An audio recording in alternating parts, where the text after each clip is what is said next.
اور یہاں پر آپ کو ایک بہت بڑی بریکنگ نیوز سے آگاہ کرتے ہیں۔ پی ایس ایل 10 کے بقیہ میچز متحدہ عرب امارات منتقل کرنے کا فیصلہ۔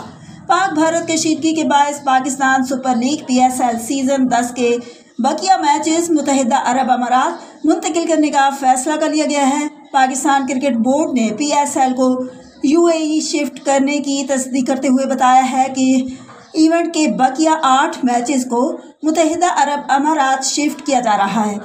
پی سی بی کے مطابق ان 8 میچز کو ری شیڈیول کر کے ان کی نئی تاریخوں کا اعلان جلد کر دیا جائے گا۔ ذرائع کے مطابق پاکستان اور بھارت کے درمیان جاری کشیدگی کی وجہ سے پی ایس ایل 10 کے بقیہ میچز دبئی میں ہوں گے۔ ذرائع کا کہنا ہے کہ پہلی دستیاب فلائٹ سے غیر ملکی پلیئرز دبئی روانہ ہوں گے۔ لیگ کے شیڈیول میں 6 سے 7 روز کا فرق آ سکتا ہے۔ ذرائع کا کہنا ہے کہ پاکستان کرکٹ بورڈ لیگ کو اس ماہ میں ہی مکمل کرنے کے لیے پرعزم ہے۔ واضح رہے کہ بھارت کی جانب سے مسلسل جارحیت اور دراندازی کے باعث جمعرات کو راولپنڈی میں ہونے والا کراچی کنگز اور پشاور زلمی کا میچ منسوخ کر دیا گیا تھا۔